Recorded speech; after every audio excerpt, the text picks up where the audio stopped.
ధన్యవాదాలు అధ్యక్ష. మన ఇందిరమ్మ రాజ్యం వచ్చినప్పటి నుంచి కూడా ప్రతి పేదవాళ్ళ కళ నెరవేరుతుంది. మా నియోజకవర్గంలో కొన్ని ఎస్సీ కాలనీ ఇంకా అట్లనే ఎస్టీలు ఉన్న దగ్గర ఇల్లు అంటే గత ప్రభుత్వంలో ఎస్సీలు ఉన్న దగ్గర అది మరి ఏం పథకమో ఇల్లు కూలగొట్టుకోండి, మీరు ఇల్లు కూలగొట్టుకుంటే ఇల్లు ఇస్తామని చెప్పి పాపం ఎస్సీలను మభ్యపెడితే వాళ్ళందరూ కూడా ఇల్లు కూలగొట్టుకున్నారు. పెరికేడ్ గ్రామం అని చెప్పి రాయపర్తి మండల్లో, మరి అట్లనే తొర్రూరులో కూడా 6వ వార్డులో చాలా మంది ఇల్లు కూలగొట్టుకొని ఉన్నారు.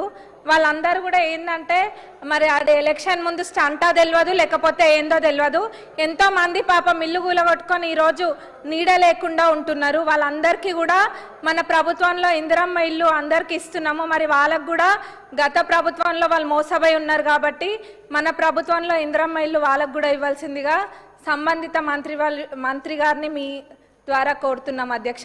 మొత్తం 40 ఇళ్ల పైన ఉన్నాయి పెరికేడ్లో. పాపం వాళ్ళు ఎప్పుడు వచ్చినా కానీ బిడ్డ ఎండకేండి వానకు దడుస్తున్నాము, మాకు కూడా ఇందిరమ్మ ఇల్లు ఇవ్వండి అని అడుగుతున్నారు. వాళ్ళకి ఈసారి ఇందిరమ్మ ఇళ్లలో వెసులుబాటు కల్పించాల్సిందిగా మీ ద్వారా కోరుతున్నాం అధ్యక్ష.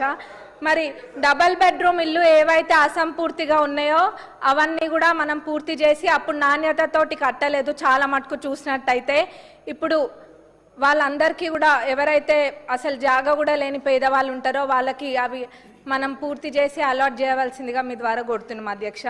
ఇంకొకటి ఏంటంటే ప్రతి పేదవాళ్ళు కూడా ఒకటే కళ ఉంటుంది జీవితకాలం, అంటే మనకి మంచైనా చెడైనా మన సొంత ఇంట్లో జరగాలి ఏదైనా నా కోరికని మన ఇందిరమ్మ రాజ్యంలో మన ప్రభుత్వం నెరవేరుస్తుంది అధ్యక్ష. మరి ఎంతో మంది పేదవాళ్ళు వెళ్తుంటే ఊర్లలోకి వెళ్తున్నా కానీ, లేకపోతే మన మున్సిపాలిటీ ఎలక్షన్స్లో వాడవాడ తిరుగుతుంటే ఇంకా కూడా వెనుకబడి ఉన్నవి, అంటే మున్సిపాలిటీ అంటేనే టౌన్లో కూడా వెనుకబడి ఉన్న ప్రాంతాలు ఎన్నో ఉన్నాయి. వాళ్ళకి అసలు పూరు గుడిసెలు వేసుకొని ఉంటున్నారు. వాళ్ళందరూ కూడా ఖచ్చితంగా ఈ 2వ విడతలో వాళ్ళందరూ కూడా ఇల్లు పెట్టిస్తాం. మరి ఎన్నో ఏళ్ల నుంచి ఉన్న వాళ్ళ కళ నెరవేరుతుంది మన ప్రభుత్వంలో. అందరూ కూడా గృహప్రవేశాలకి కూడా సిద్ధం చేసుకుంటున్నారు. అంటే ఏదో గతంలో లెక్క ఒక్కటి చూపించి 100 మందికి ఆశ పెట్టట్లే మన ప్రభుత్వంలో. ఒక్కొక్క నియోజకవర్గానికి ఆల్రెడీ 3500 ఇల్లు వచ్చినాయి, ఇంకా కూడా రాబోతున్నాయి. ఇదేదో మభ్యపెట్టే కార్యక్రమం కాదు, ఖచ్చితంగా పక్కాగా వస్తున్నాయి, అందరు కట్టుకొని కళ్ళ ముందు కనిపిస్తున్నాయి. గృహప్రవేశాలకు కూడా ఎంతో సంతోషంగా అందరినీ వాళ్ళు ఇన్వైట్ చేస్తున్నారు. అది ఏంటంటే మాటలు చెప్పే ప్రభుత్వం కాదు మనది, చేతలాల్లో చేసి చూపించే ప్రభుత్వం. అది కళ్ళకు కొట్టొచ్చినట్టు కనిపిస్తుంది. అందరూ మనస్ఫూర్తిగా స్వాగతం పలుకుతున్నారంటే అక్కడనే అర్థం చేసుకోవచ్చు, చూపించి ఆశ పెట్టట్లేము.